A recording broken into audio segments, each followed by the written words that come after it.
my favorite. I love talking about them. I never get to because I'm like an adult. I'm like 27. So I can't be crazy about them anymore, but like I still really am. Welcome to Stan, the podcast where we dissect our enthusiastic and at times obsessive relationships with cultural phenomena. I mean, have you ever caught yourself unironically insisting that it's not just a phase? Or stayed up all night to finish that book that you just can't put down? Or have you ever had such a huge crush on a celebrity that it made your heart physically ache? I have. So join me as we figure out why certain things or people capture our attention and affection so well. I'm really happy that you're here. If you are an English girl like me, one of the first things people ask you when they meet you is about English boys.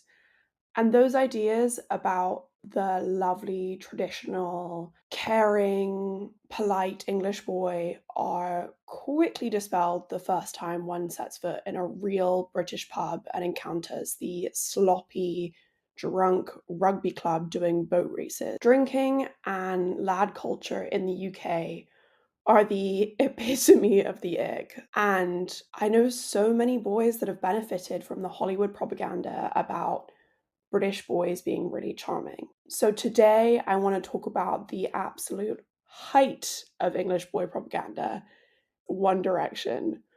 The chokehold these men had on the attention of young women was something to be studied. If you don't know, One Direction was a teen boy band formed in 2010 on the British reality TV singing competition, The X Factor. On the show, they came across as playful and charming and talented, and even though they didn't win, they were signed onto Simon Cowell's record label, and under his guidance, they went on to become the biggest boy band of the time. In 2013 alone, they made £49 million just in the UK, and before their 2016 hiatus, they sold 70 million records. This inspired such feral behavior in young women. There were crowds outside of hotels they were going to as a band. Women were throwing tampons and pads. People staged weddings in their living rooms to cardboard cutouts of the band members. It got crazy. And after the band broke up in 2016, they've gone on to have solo careers of varying success, dating, marrying, and having children with other supermodels and singers, etc. As discussed in this episode, the band's breakup at the time was presented to fans as a hiatus because they were genuinely worried about the fandom's health. There were girls on Twitter sharing photos of self-harm scars, trying to implore Zayn, who had officially split from the band, to return. Unfortunately, the health of the fandom wasn't the only thing at stake. At the time, the boys were in their late teens and early 20s, and they were completely unable to have any sort of a private life. Every aspect of their lives was commodified, filmed, and distributed. Famously, all of their romantic partners were subject to vitriol in the press and on social media. Being at the height of fame during those formative years presumably took a huge toll on their mental health.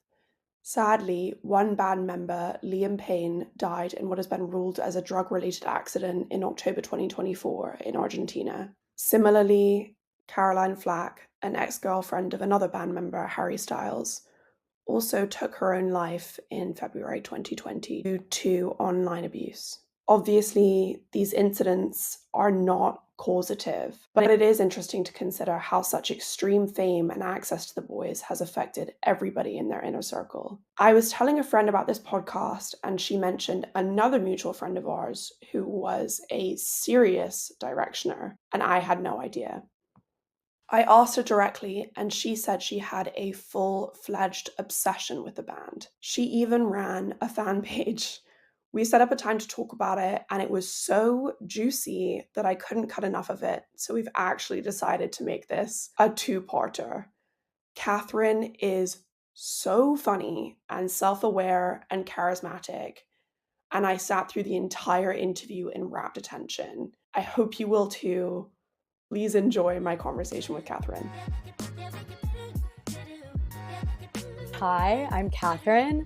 I am from Florida, but I'm living in London currently. I'm from Tampa, so big change over the pond. I also have noticed that so many Americans are coming to London these days. Yeah, it's cool now. Everyone's realizing that it's the place to be. Yeah. Yes. They're all in East London. Like that's where everyone's moving to. Okay, how did you discover One Direction? Oh my gosh, I was in eighth grade English class. So we do like grammar and stuff. And this Mhm. girl, her name was Jessica, she was in my class.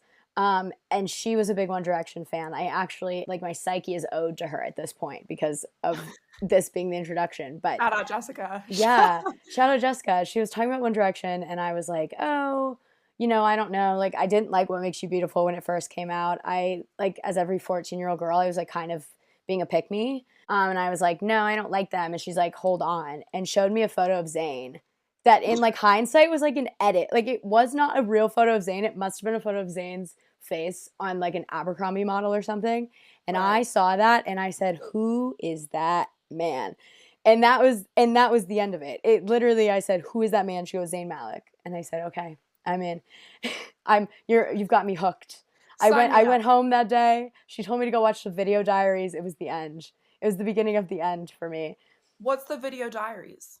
All them on like the stairs, like during X Factor. Every week they'd put out these video diaries while they were in like doing the X Factor, and it's just the five of them sitting on the stairs, kind of talking about like what they're going through. Except because it's the five of them, it's absolute tomfoolery. There's nothing serious about it. I think at some point they try to be serious. Someone's definitely in the back being like, you have to talk to them about what's coming up this week, what you guys are singing, and there's nothing helpful there. That's where like the whole carrots, Louis loves carrots thing.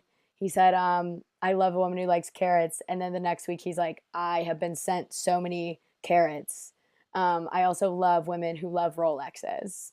Because he's like, no more carrots. I guess with X Factor, I think they were living in that, like they had put them up in dorms or something. I've never been on a singing television show, so I don't know how that ended up happening with them. But they were all just basically living together at the time. How old were they when they were doing X Factor? Yeah, Harry was 16, so he was the youngest, and then Louis was 20. So they were literally just boys that you would have been going to school with at that point. Yeah, totally. They were like the same age as my older cousin, or Harry was. And so I remember being like, this could just literally be one of his friends. This isn't a Yeah. famous person. This is my cousin's friend, and he lives down the street, and I love him. Do you think it was just because of the age difference, or do you think it was the content of the video diaries? That's when I started really listening to it. I didn't like What Makes You Beautiful, and then I started listening to the other songs that had come out. I think I started liking them probably right after they released Up All Night, the first album. So all of that was available to me, as well Yeah. as they had these like unreleased songs. They had done covers. They had obviously done every song they performed during the X Factor. At some point when it was on, it was like a sleeper cell within me would wake up. And I'd be like, One Direction's playing right now. Everyone shut up.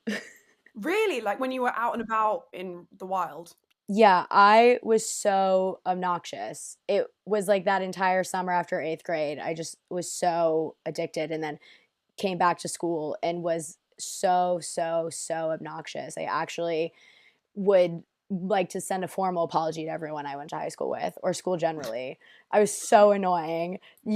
I couldn't talk about anything but them. Everything led back to One Direction. What did Jessica say? She was excited that I was on board. We didn't go to a concert together, but we went to the same concert when they came to Tampa the first time. I don't think she knew the extent of it. I saw her later on in high school, and I was like, "Oh my god, you literally changed my life introducing me to them." And she was like, "Cool. Fun." How old is the eighth grade? 14, 15? 14, yeah. Were you the kind of person at that age who would get really into those kinds of things, or was this your first experience? I think that was definitely the first. I literally wrote this down that it felt like, I have to believe that's like what crack or meth is like, because it was like I couldn't think of anything else. I was so into it. If I had been into anything before, it was like not to that extent at all. Um it was definitely the first time that I was so obsessed with something like that. And even maybe the last time. I have not found anything in my life that I am so into and like passionate about. It was definitely not something I should have been doing while my brain was developing.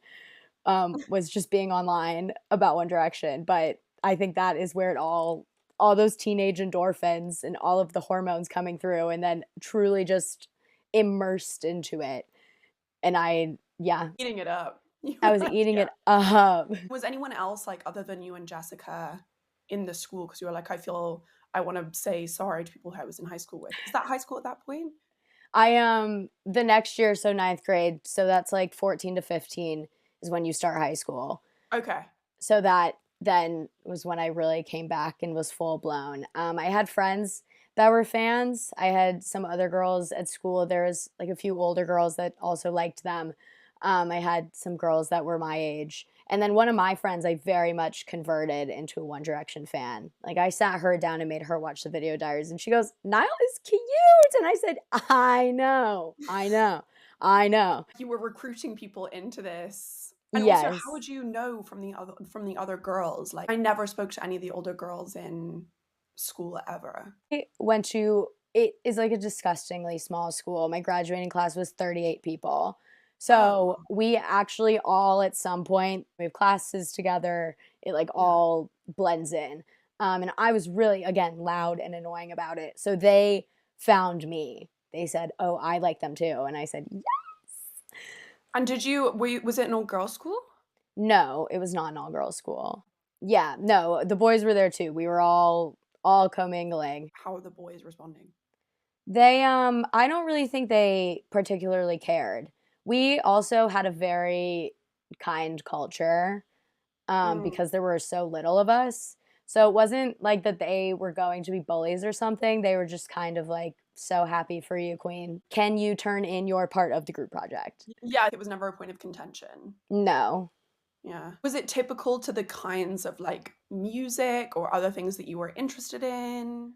I guess that I'd been listening to like pop and then country, and I feel like I wasn't finding anything that wasn't necessarily on the radio. So it was definitely everything was very mainstream. It fell right into the interests of the time for sure. Can you try and put your finger on, other than like the songs being catchy and like the boys being cute, can you try and put your finger on why they moved you, why they inspired you, why you were so connected with them? I really do think it was because they were so close in age. Like, they really did feel just kind of someone that could be in your life at the time. Mhm. I'm sure I don't know if that's how girls were feeling about NSYNC and stuff, but that's it was just like these could have been my friends, these could have been my cousin's friends in the age group that they're in. And then I also think that they simply were not terrible artists. Like, given that they were found kind of on the side of the road, they go to these random towns to do the UK X Factor, and Mm. they were not horrible, horrible singers, was really impressive. Like, once you really got into it, you're like, "They're kinda good. They're kinda doing something here." I think as well, like that's what's so intoxicating about X Factor. Media's changed so much with how we consume it in terms of like there are so many TV shows now and there are streaming platforms and so many different things are being made that there's something for everyone. But we forget that when we were growing up, like Saturday night or whenever X Factor came on Friday, Saturday night was the night that you stayed at home with your family and watched it and Yeah. called in. And then also because we were all watching it as it came out, then you would go back to work or school or whatever, and everyone would have seen the same thing. We don't have that anymore. So I think it's a combination of that, but also, like you said, they're going to these slightly obscure, I don't want to be the person from London being like these towns in the middle of nowhere, but like these obscure towns that aren't, as well known. And there's this sort of fantasy. And I think TikTok and a lot of like social media has fed into this that you as a person, as an ordinary person, could be discovered any day. Yeah.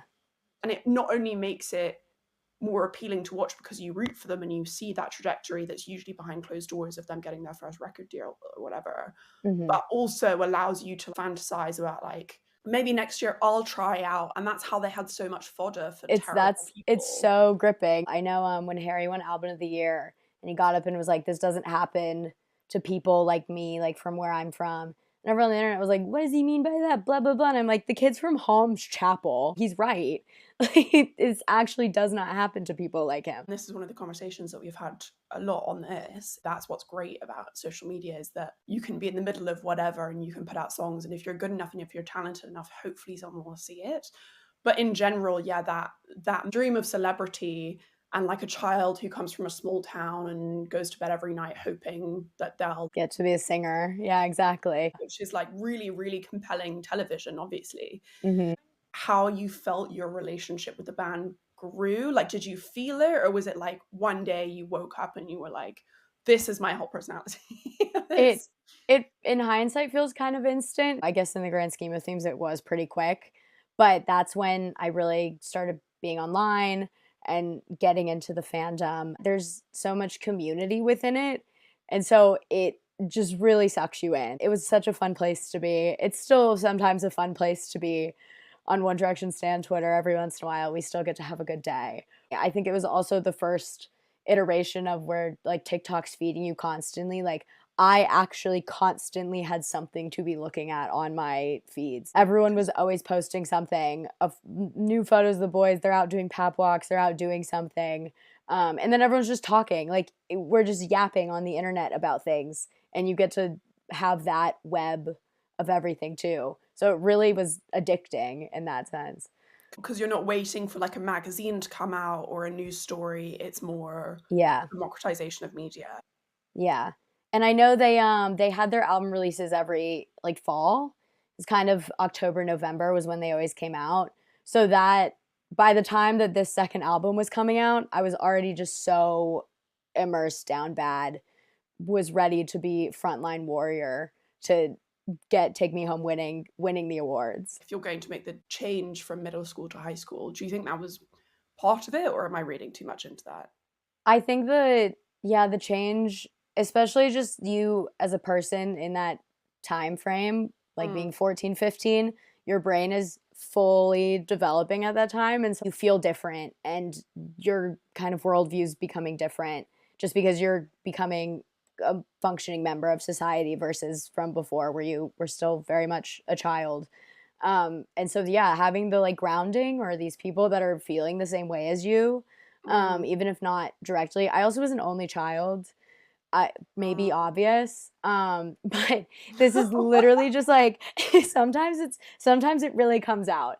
I was also a theater kid, so it like Oh, Fork and wow. Kitchen, Fork and Kitchen. Tall I kids. was set up for failure. Of course, I was the prime demographic to fall into some fandom and become obsessed with it. I'm really glad that it was like One Direction and not for some reason like everyone was doing like the Sherlock and there was some other show on at the time. And those were really big on Tumblr too. And I was just like, I don't have time to watch a show. Like, I actually have to have eyes on where these boys are at all times. We're on the Twitter, like refreshing the page to figure Yeah, out where they were all the time. yeah. It was odd. Do you think at that point you knew, like any given day, what city they were in, for instance? Yeah, I there was a point in time where you could ask me where they were and I would just know. I'd be like, they're in this city today. I could even be like, they're out at lunch right now. They got pap 20 minutes ago. They're out at lunch. That's where it was at. Probably not good for like it's just funny to think like I was some like 16-year-old girl and I knew the coordinates of where One Direction was at any given time. Like I just had no business being like that. There was this time where these girls hacked into airport security cameras and we just kind of watched them sit there at the airport. But it was into the airport security cameras. And I'm always like, I don't know how we can't leak anything anymore. Like why things don't leak. They had a breach of security and it was some rando teenage girl. And she's like, guys, I have the live stream. And they're just in the airport. Never underestimate a motivated, hormonal young woman. I wonder where she is now. She's probably a spy. I'd hope so. There was no bit of privacy for them. Ever we knew their like birth times, obviously like the birthdays. They're still in my calendar on my phone. I get a notification when it's going to be one of their birthdays.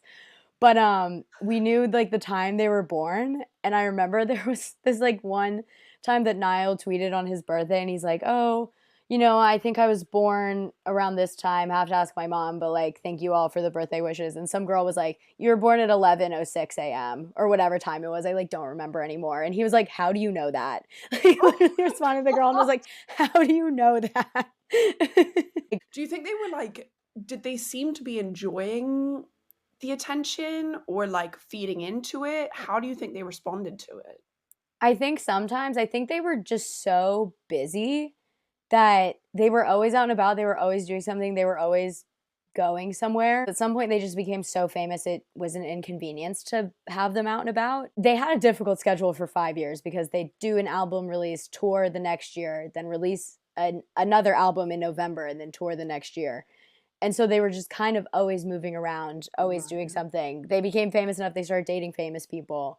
Um, and so I think it was kind of half of that they enjoyed coming on and like engaging with us, and they would do like the Twitter live streams, and that's when it was really interacting. But then once they got really famous and realized that it was affecting their quality of life, I think that's when it got pulled back. But then they also just were constantly touring, constantly being seen. There's really nothing they could do. Did you go to all of the concerts? I did. Every time they toured, I went. I even had to travel. So for Up All Night tour, they did come to Tampa, so I went to that show. Take Me Home, they did not come to Tampa, so I went to South Florida. I convinced my parents to take me and my friends to South Florida to Oh go my see them. God. The year after that, they came to Tampa again because we had a stadium, so they were doing stadium tours. And then the year after that, they were also doing stadium tours, but it was like a much smaller schedule. So they weren't even really coming in the South. Like they weren't coming to Miami. They weren't Mhm. coming back to Tampa. I think maybe the closest thing to me they were coming to was Nashville. It was so far. And Mm. so I remember I got it as like a gift. I don't know if it was a birthday gift or something, but I got the like Chicago tickets. And so me and my mom went to Chicago with me and my Oh, friends wow. to go see One Direction. It was like really we just fully were traveling around. I saw their Good Morning America. They did a performance one time in Orlando, and I was like, perfect. Like I can be there for that. And so I went, made my mom take me to Orlando, me and one of my friends. We got up at like 2 o'clock in the morning so we could get a good spot so I could watch them basically pass me on a boat. They were like performing on a boat down Riverwalk. Like it was ridiculous. I know my parents hated when an album was coming out. They knew my parents hated to see One Direction coming. I went to dinner with someone yesterday and she was like, I really think the most like beautiful thing I could do in my life is have a child. And I'm like, no, nothing about you as a teen. Like, I'm sure you were lovely, but Every if teenager my ever. teen came up to me and was like, we need to wake up at 2 a.m. to go and watch my favorite band on a boat, I would be like, no. Obviously, we were there the night before. We had to just have like somewhere to stay. Like this was like an investment that had to be made into us being on the premises at 3 o'clock in the morning. I don't even remember what day they were doing it. I think I didn't go to school that day, the next day. Jesus Like, Christ. I think my mom agreed to let me not go to school so we could go do it. I'd say, no, Yeah. no, I have to be there. I have to be out there. And was it crowded then if it was on a school day? It was. It was. There were a lot of girls that did not care about their education on the premises with us. I hope this doesn't sound dismissive, like, I don't think One Direction is going to care what I say. But it's funny because if you think about where the guys are now, obviously Harry is a solo artist. Harry Styles Hmm. has become so, so, so famous and still sells out stadiums. But the others, it's quite quick. You're like, oh, it was over a 5 year period.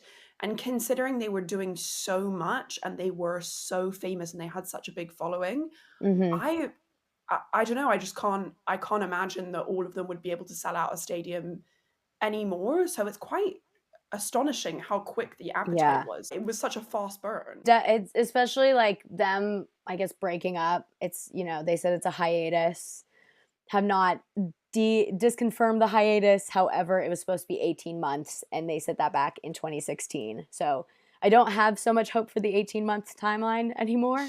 I've Um, lost him. yeah, I've lost a little bit of hope for that one, but it was kind of because it was supposed to be a hiatus, there was this period of time where everyone was just kind of waiting for them to be done with their break. Mm. And Niall was the first person to release solo music. And that Uh-huh. was very shocking because that was kind of, I don't know, a sign of the times, not to have a pun, Harry Styles song. But it was really like a sign of what was coming and that they were kind of doing their own thing in this time, which, you Mm. know, is fine. And Five Sauce does that now. 5 Seconds of Summer, they all like have released solo albums, but then come back as a band. So it wasn't fully out of reach, but it definitely was like I was online and we were like, "What? What do you mean he's doing that?" I know a lot of people felt quite betrayed when the band split up and then people started to release their own music. What was going through your head when they announced that they were splitting up? I I remember the announcement happened. It was actually the night of my show in Chicago. I was in the merch line and like everyone around me starts being like, "Oh my god, oh my god, what do you mean they're doing a hiatus?" Like I looked online and I was like, "You couldn't have waited until after my show tonight? Like you guys released this, you're going to come out on stage. This is crazy."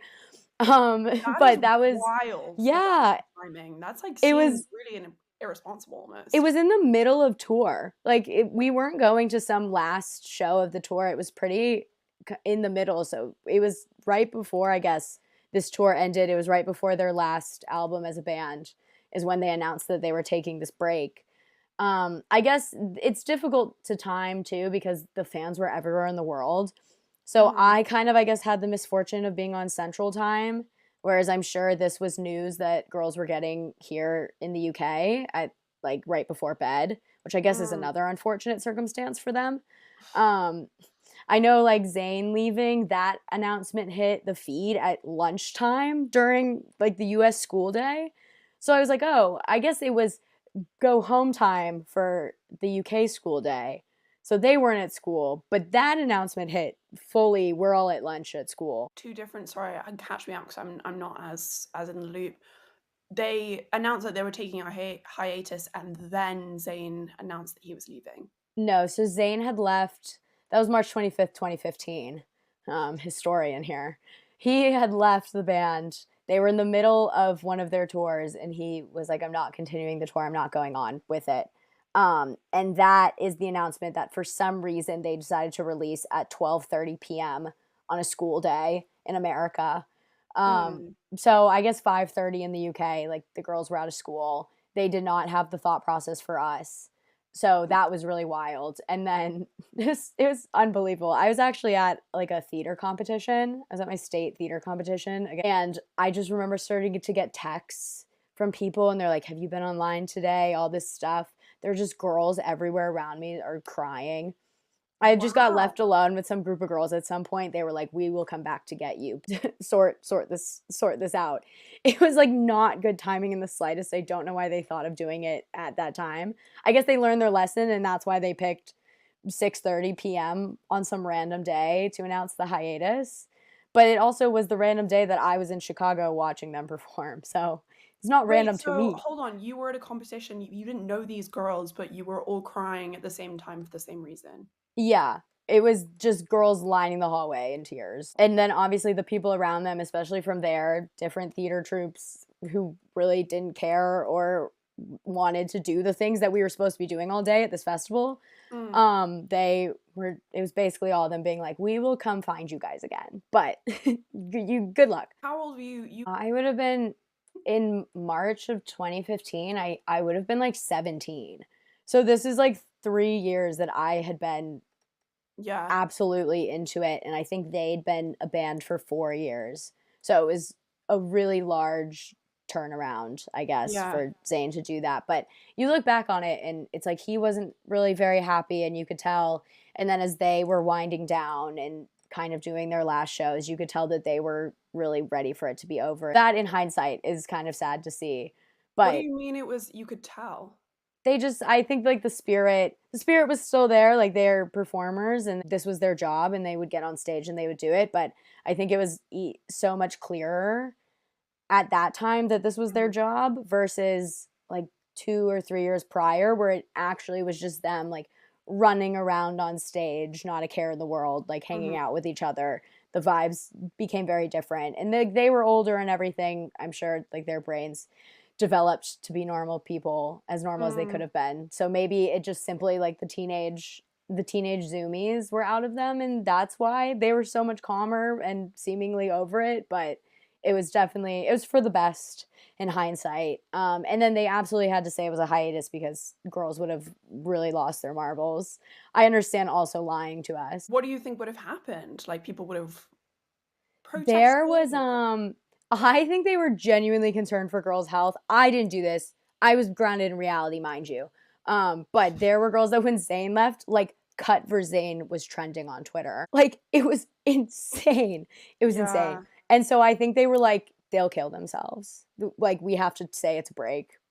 They will literally kill themselves. God, these poor girls. I know. Some of it, there was psychosis involved, I think, with some Yeah. girls. What do you think it was that made people specifically fixate on these men or boys, teenage boys? I do think that it was just the availability of the content.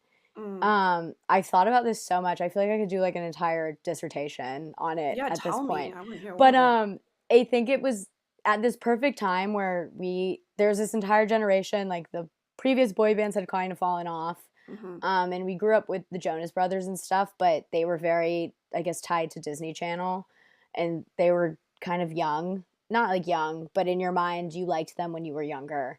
And then these boys just come on the scene, and it's the exact same time that this kind of younger teen generation all got access to the internet. So Hmm. like all of us that year got Instagrams and Twitters and stuff, and it was just organically we were getting these social medias. Like that was just how the culture was moving. And then on the social media, of course, that's people connect and they find communities, and it is, has its good in the world versus its terror. But Hmm. it was so much so instantly. And there was so much coming out all the time, like an album every single year. So the album cycle, the promo cycle, they're on tour all year. It is like constant information being fed to you about them. Yeah. And then even when they weren't doing anything, it was like we were on Wattpad reading fan fiction. Like there was not a moment that if you wanted to, you could completely immerse, spend all day doing it, not have a break. Something new would be coming to you at any given time. I think that did a lot, especially like I was 14. So that obviously during that developmental period of my brain was maybe not the time I should have been spending 7 hours a day on Twitter, but it was such a perfect time of 14, 15, 16 years old when you're just really, you have the capacity for it. Like it's the first time your brain has ever felt that happy ever. And it's like, oh my God, this is everything. This is it. And it was all the time. And you had the option for it to be all the time. It Yeah. was not even as exhausting. Like I feel like sometimes I doom scroll on TikTok and I can feel myself like really getting miserable and just feeling unable to stop, but it is not fun at some point, and this never felt like that. There was not a moment where I was like, this is getting exhausting and I have a problem and I'm addicted to it. I was like, I'm having a great time all the time, every day. I mean, it's not great to be addicted to anything, but if it's bringing a positive influence into your life, Yeah. did anyone ever talk to you about the effects of how you were engaging with these people or? I remember my parents being relatively concerned because, like, also in their minds, this was a phase, as all Mhm. teenage girls have phases. Little did they know it was not a phase for me. And I told them that, but why would you believe your 15-year-old when she says it's not a phase, mom? I Mm. love them. They're my soulmates. It's not a phase. Them Um, collectively are my soulmates. yeah, they collectively, any one of them. And I guess, but it was affecting my day to day life at some point, and I think that was concerning my parents. Like Mhm. I was constantly online, and my parents are cops, and so they're like, my teenage daughter's constantly online. Like, Yeah. are you talking to a predator? Like, what's going on? And I was like, no, Yeah. no, I'm talking to my friends. I'm online with my friends right now. Um, and I would like wake up if they were doing something on BBC. They had radio ones like the morning show Mhm. with Nick Grimshaw on it. Oh, yeah. I would get up at 3 o'clock in the morning because they'd premiere some new song at like 8 a.m. or something. And it would be on the Radio 1 show. And that I'm 5 hours behind. So I would wake up at 3 o'clock in the morning and listen to it and then go back to sleep. Or like I'd be up all night reading fan fiction. I'm like begging them to buy me concert tickets. I think at some point they were like, this is spooky. And what was your response? Like, they didn't try and control the amount that you were. No, they didn't. Which I guess probably for some people that would have been beneficial. I think I'm shockingly well adjusted to society given the amount of time that I spent on it, but they wouldn't like take my phone away or anything. I think they Mm, just were letting me enjoy what I was enjoying. Like I was just mhm. online looking at photos of One Direction. That was really helpful. I didn't tell them that I'd made internet friends. Like that never came up. Yeah. But there's a girl that I'm still really good friends with. To this day, she came to visit me in December that I met. We both had One Direction fan accounts. And so we like met online. And I remember telling my mom, she was a year younger than me. And I remember telling my mom when I was 19. So she would have been 13, I would have been 14 when we started like being friends online. And I was 19 and she invited me to her high school grad party. And so I was like getting ready, and she lived in Orlando too. So she was like an hour and a half, I think, away. I was going to drive an hour and a half to this grad party.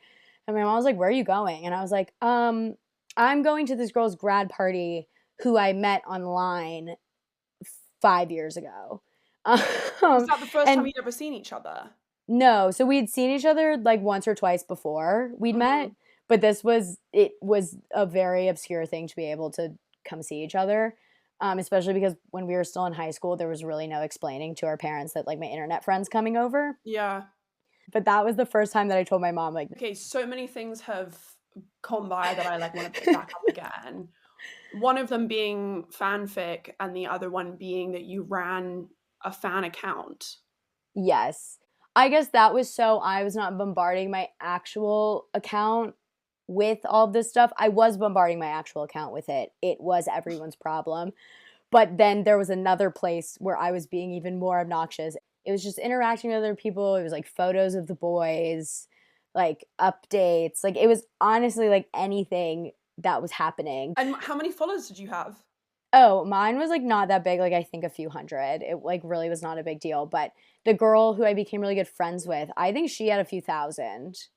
Okay. There were other girls that even will still to this day kind of come out and be like, "Oh, I ran this one account or whatever," and it was one of the ones that had so many followers. There were some that had hundreds of thousands of followers, But in what context do they say to this day? like on TikTok or something, and be like confess that they were one of these random accounts. There was this one Is it girl that we all know her. She ended up having like a restraining order. I don't remember which one it was from, but her name was Boopsy.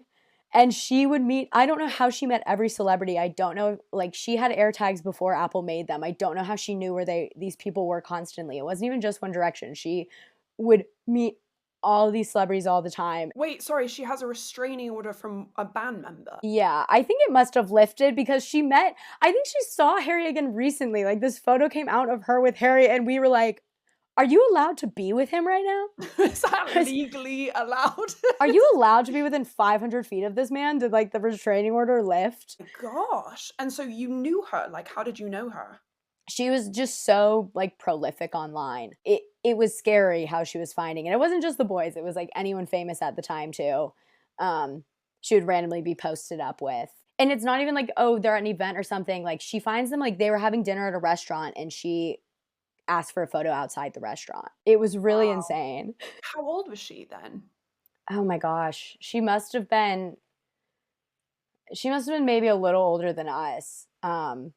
To I guess have the means and transportation to be going to these places. I don't know if anyone in her life was enabling it. Yeah, but it had to have been probably not much older than us. She's not like Club Chalamet, who's like 50, 45 years old. Oh, I don't know any of these people. I'm like so interested because the thing is, I feel very connected to people who have like obsessions with fandoms because there's so many times in my life where I've been feeling a bit weird or lonely or whatever. And then I glom onto a celebrity and I can feel my crush growing. And you can find everyone else who knows everything about them already. It's a pipeline now. It's so easy now. I wrote about it and during my master's, I did like a paper about it, about this being kind of the like modern day fandom behavior was really based off of how the Directioners were acting online. The Beliebers kind of started it, but it was really the way that culture picked up online about being obsessed with things. Especially that extent. Like there were always those like Harry Potter fans, and those were fun rabbit holes to accidentally come across and be like, oh, you guys are being weird over here. As if I wasn't being weird over Whereas there. I. Whereas I'm being very normal online over here.